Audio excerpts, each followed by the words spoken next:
बहुत स्वागत है गैक की प्रस्तुति कैसे करें स्टॉक मार्केट में निवेश के भाग 1 में।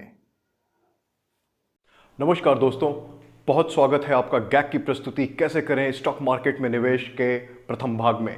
हमने पिछले सेशन में देखा बैलेंस शीट और उसके कंपोनेंट्स के बारे में। इस सेशन में हम प्रॉफिट एंड लॉस अकाउंट और उसके कंपोनेंट्स के बारे में देखेंगे। दोस्तों, हमारे सामने पिछले साल की शुरुआत का बैलेंस शीट पड़ा हुआ है, जहां पर हमारे पास इन्वेंट्री 5,000 रुपये की थी। मान लें कि कंपनी इस पूरे 5,000 की इन्वेंट्री को फिनिश गुड्स में, जो कि ये रॉ मटेरियल है, इसको फिनिश गुड्स में कन्वर्ट करने में सक्सेसफुल होती है, जिसका मार्केट वैल्यू है 10,000 रुपये, और उसको कंपनी पूरा का पूरा फिनिश गुड्स मार्केट में सेल भी कर लेती है, और इस तरह से कंपनी रेवेन्यू कमाती है 10,000 रुपये का। कंपनी ने सारा फिनिश गुड 10,000 रुपये में बेचा है, जिसको तैयार करने के लिए जो इन्वेंट्री थी कंपनी की, उसका कॉस्ट है 5,000 रुपये।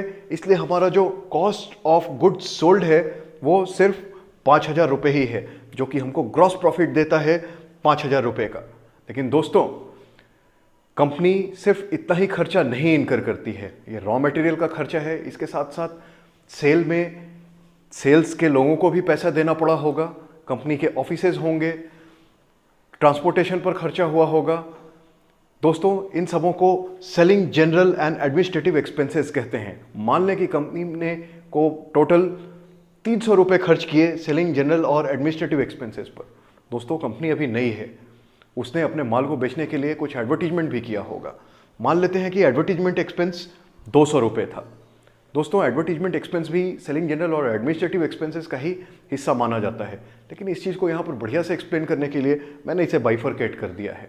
तो इस तरह से ये दोनों एक्सपेंसेस मिला के 500 रुपये हो जाते हैं, जो कि फर्दर डिडक्ट हो जाएंगे हमारे ग्रॉस प्रॉफिट में से, जो कि हमें देते हैं हमारा earning before interest, tax, depreciation and amortisation, जो कि 4,500 रुपये हो जाता है। इसके बाद दोस्तों, ये जो प्रॉपर्टी, प्लांट और इक्विपमेंट है 10,000 रुपये का, ये कंपनी के साथ हमेशा नहीं रहने वाला, ये कभी ना कभी समय के साथ वियर आउट हो जाएगा।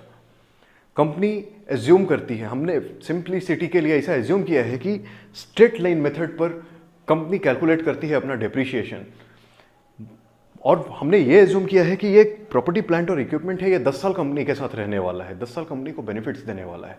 इस तरह से 1 साल का जो डेप्रिसिएशन हो जाता है वो 1,000 रुपये आता है, जिसको हमने यहाँ पर डिडक्ट कर लिया है।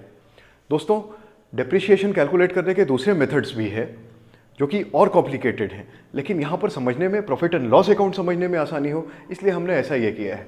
आगे के सेशंस में जब हम डेप्रिसिएशन, प्रॉपर्टी, प्लांट और इक्विपमेंट, इनके बारे में विस्तार से पढ़ेंगे, तो उन मेथड्स के बारे में भी चर्चा करेंगे, उनके बारे में जानेंगे। तो डेप्रिसिएशन अमाउंट 1,000 रुपये का, इसको earning before interest, tax, depreciation और अमोर्टाइजेशन में से डिडक्ट कर देने के बाद हमें मिलता है earning before interest and tax, जो कि है 3,500 रुपये। अब कंपनी ने 7,000 रुपये कर्जा ले रखा है, जिस पर कंपनी को कुछ इंटरेस्ट भी पे करना पड़ेगा।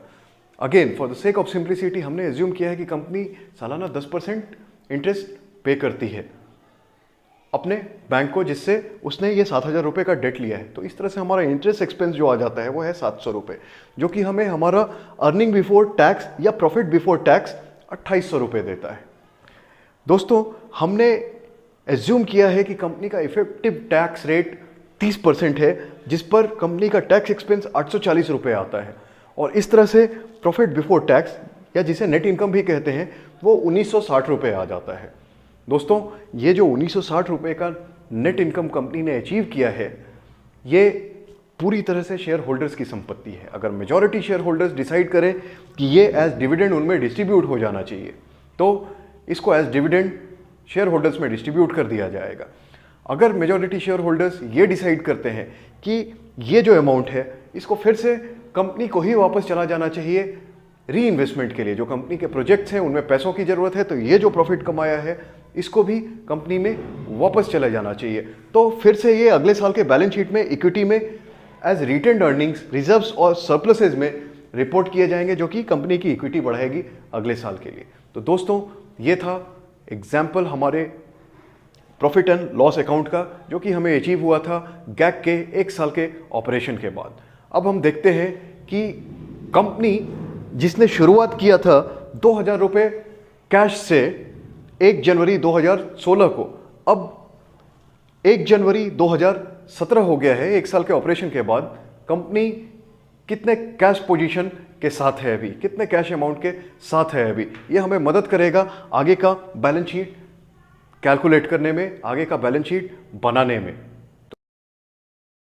तो दोस्तों, आज के सेशन में हमने प्रॉफिट एंड लॉस अकाउंट और उसके कंपोनेंट्स के बारे में सीखा।